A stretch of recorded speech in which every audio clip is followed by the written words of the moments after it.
दोस्तों की। और उनकी दोस्ती की शुरुआत हुई थी अभी कुछ दिन पहले हॉस्पिटल के कमरे से, जहां पर वो दोनों एडमिट थे। तो दोनों में से जो एक था, उसको अभी कुछ दिन पहले एक पैरालिसिस का अटैक आया था, जिसकी वजह से गर्दन के नीचे की उसकी पूरी बॉडी पैरालाइज हो गई थी और वो अपनी एक उंगली तक नहीं हिला सकता था। और पूरे दिन जो भी नर्स उसके पास में आती, वो उसको एक ही बात कहता कि मुझे कोई ऐसा इंजेक्शन दे दो जिससे कि मैं मर जाऊं, अब मैं और जीना नहीं चाहता, ऐसी जिंदगी का मैं क्या करूंगा।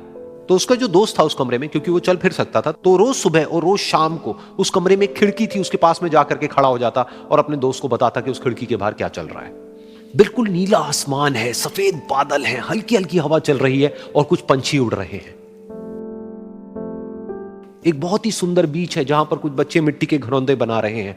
कुछ लोग हैं जो वहां पर बैठे हुए बस समुद्र की लहरों को देख रहे हैं। कुछ लोग जॉगिंग कर रहे हैं, कोई एक्सरसाइज कर रहा है, कोई पतंग उड़ा रहा है।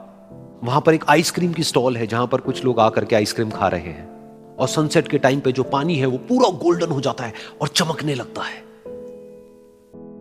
तो शुरू में तो जब उसने वो सब बताना शुरू किया तो उसके दोस्त के ऊपर ज्यादा असर नहीं हुआ, लेकिन धीरे धीरे उसके अंदर जीने की चाह जागने लगी।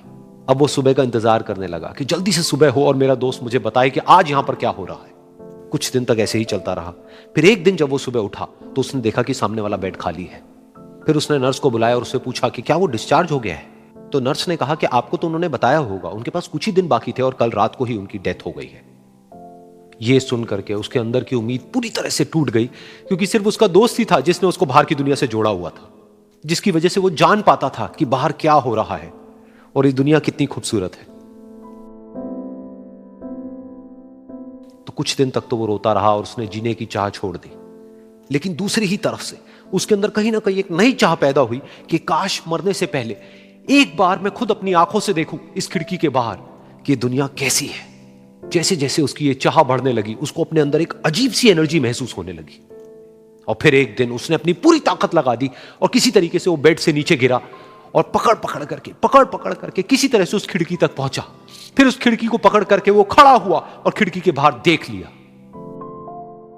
लेकिन खिड़की के बाहर देखते ही वो गुस्से से भर गया। उसने जोर से नर्स को आवाज लगाई और जैसे ही नर्स आई उसने नर्स से पूछा, ये तुमने क्या किया, ये खिड़की के बाहर काली दीवार क्यों खड़ी कर दी। तो नर्स को समझ नहीं आया वो क्या बोल रहा है और वो बोली कि मुझे 5 साल हो गए हैं यहां पर, जब से मैं आई हूं तब से तो ये काली दीवार यहां पर है। तब जाकर के उसको समझ आया कि उसका वो दोस्त उससे झूठ बोल रहा था। और उसने नर्स से पूछा, अगर ये काली दीवार पिछले 5 साल से यहां पर है तो मेरे दोस्त ने मुझसे झूठ क्यों कहा। तो नर्स थोड़ा सा मुस्कुराई और बोली कि मैं ये तो नहीं जानती कि उन्होंने आपसे झूठ क्यों कहा, लेकिन मैं इतना जरूर जानती हूं कि जो भी कुछ उन्होंने आपसे कहा उसी वजह से आप अभी अपने पैरों पर खड़े हैं। तो इस कहानी से हमको यह सीखने को मिलता है कि जो हमारे शब्द हैं, जो हमारे वर्ड्स हैं, जो हम अपने मुंह से बाहर निकालते हैं, उसमें इतनी पावर है जिसकी कोई हद नहीं है। वो किसी आदमी को गिरा भी सकते हैं और उसको उठा भी सकते हैं। तो अब आपके ऊपर है कि आप अपनी इस पावर को यूज करते हो या मिस यूज करते हो।